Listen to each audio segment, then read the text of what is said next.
feeling of drowning? That feeling of suffocation? Walls closing in. You try to swim up, but you're weighed down by the weight of the world. You're screaming at the top of your lungs, but not emitting a single sound. Namaste. I'm Naeemah. And February 21st, 2024, was the day I tried to take my life.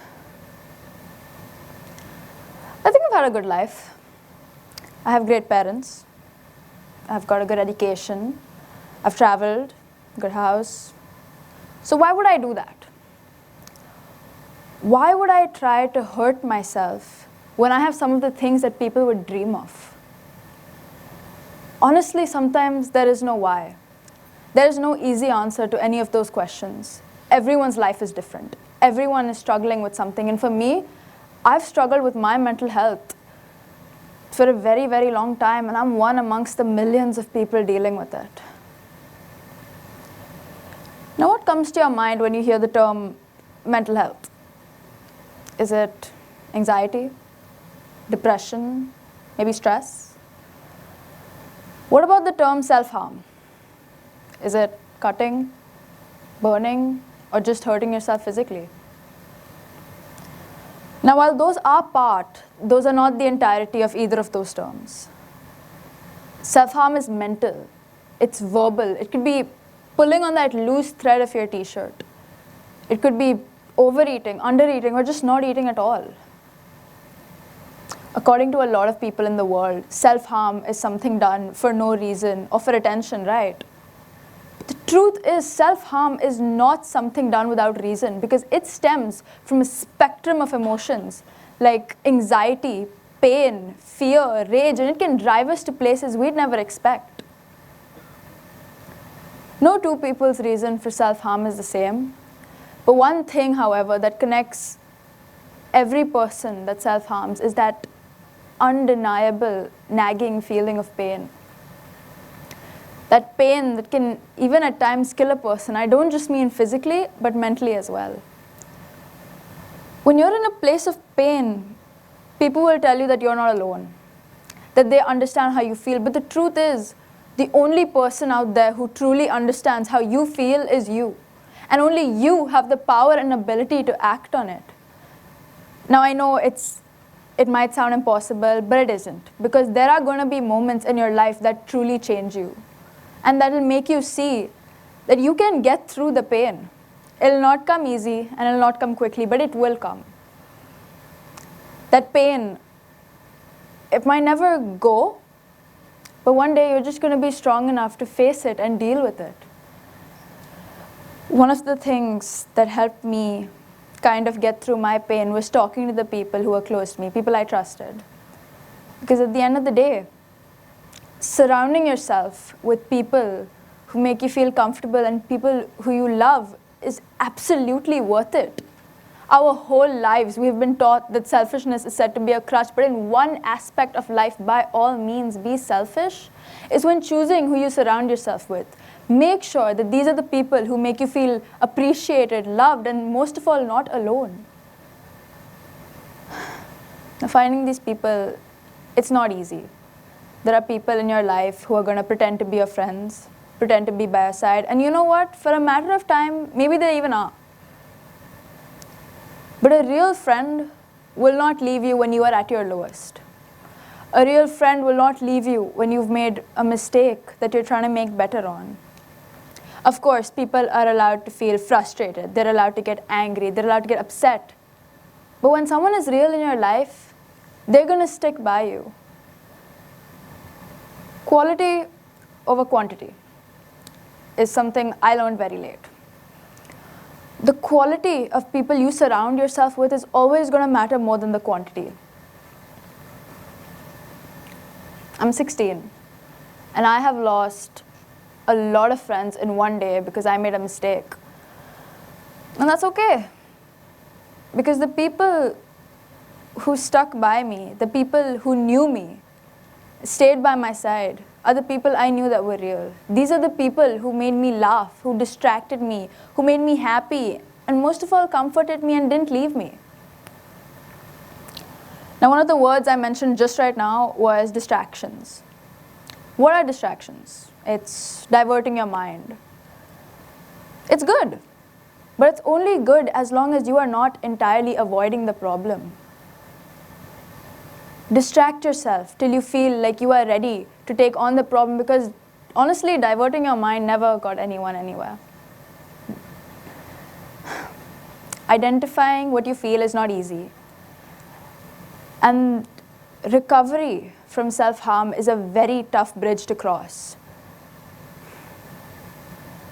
The connection, the mind-body connection, and the determination to recover is probably one of the hardest things to achieve, but it is not impossible. One thing that I can share from personal experience is focusing on your emotions. It really helps. As human beings, there is one emotion that connects us all, and that is love. Now, this doesn't have to be love for a person. It can be love for your pet, your soft toy, your love for shopping, reading books, traveling, whatever it is that you love, or any positive emotion. Channel everything you feel into that. Negative states of mind and negativity can get the best of us at times, but we have to remember that at the end of every dark tunnel, there is a bright light waiting for all of us. If you go through self-harm, you are bound to go through relapses.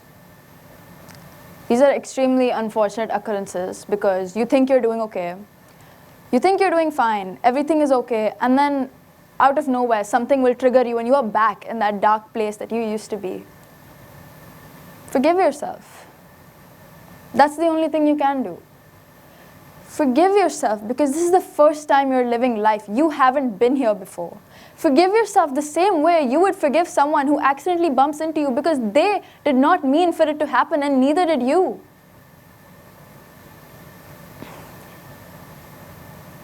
As human beings, it is principle that we forgive ourselves and give ourselves room for improvement because that is all that matters.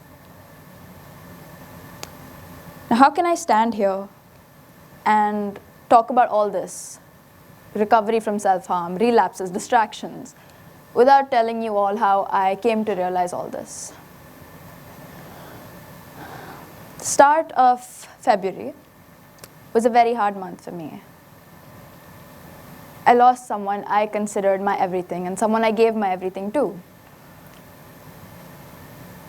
So when I lost him, it was like I had nothing.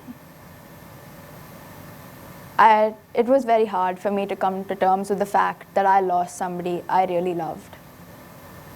I had people around me, helping me, trying to distract me. But what about when I was alone?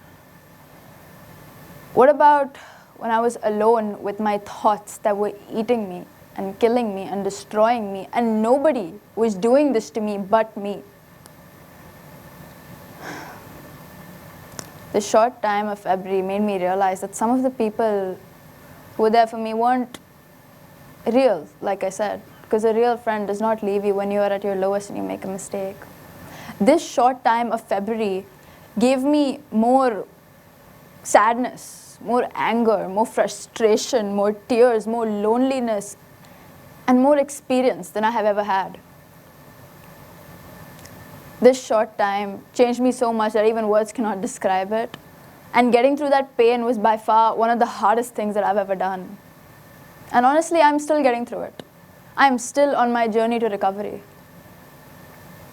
February 21st, the main emotion I remember feeling was broken. I had been broken by someone who I thought would never hurt me in that way. I came home from school, and as I was sitting on my bed, I could see and I could hear nothing but the thoughts of ending it, and I tried. As I sat on my bed, I let my wrist bleed out, thinking of what would happen afterwards to the people around me. And that's when something just hit me. Something just hit me that made me pick up my phone and call my parents. I remember my dad running into my room with bandages and towels, and my mom leaving work early and coming home as fast as she could. And all I did was cry. And it made me realize when I looked into their eyes how much pain I had caused. Looking into their eyes, I realized that I was never going to cause my parents such pain again. That's the moment I knew that I was never going to self-harm again, because doing that, it didn't just hurt me, but it hurt the people around me too. Really strong pain can break you, but a really strong love, that can heal you. And you don't get that love unless you try and love yourself. And I know, it's very hard to do that. It might also seem impossible. But mental health, self-harm, suicide, none of it is easy. You never know when someone can choose to leave in any way possible, because even the happiest people, they suffer in silence. Everyone hurts everyone. There are some people who can deal with it and some people who struggle, and that is okay.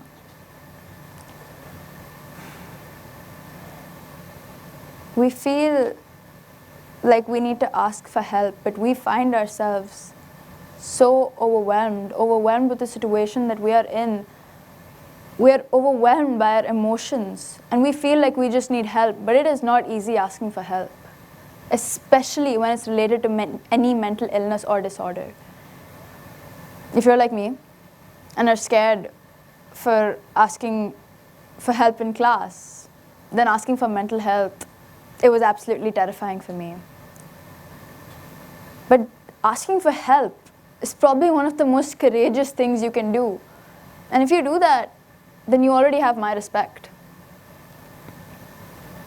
Millions of people suffer from self-harm every day, and a much smaller number actually get past it. So we have to realize that there are beautiful people in this world. There are people who care about us, people who love us, and people who will be there for us and will show us their support. But if we don't acknowledge this, we're not going to receive that help that we need. So if you or anyone you know is struggling or needs help, ask for it, and it will be provided. Because self-harm, it's not a fast-passing thing. It takes hold of you like a parasite, and it clouds your mind and puts you in this bubble where you believe you need to suffer. But healing does exist. It might take some people a week, some people a year, others half a decade. But healing is a process. You get worse before you get better. You will suffer, but you will get past that suffering, and you will get better. Because every hard situation has an end. Even when the days seem darkest, a bright light is there. You will see that tomorrow, and you deserve to hold on to that tomorrow, because you deserve to be here.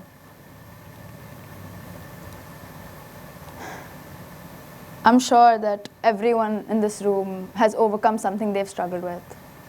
Whether it's a health issue, to making a life for yourself, to just passing an exam, we all have overcome really hard situations.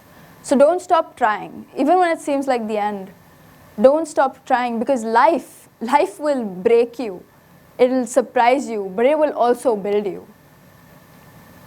So one thing I'm going to say now is that if someone hurt you, or did something, or said something to you, knowing it would hurt you, knowing it would affect you, that's on them.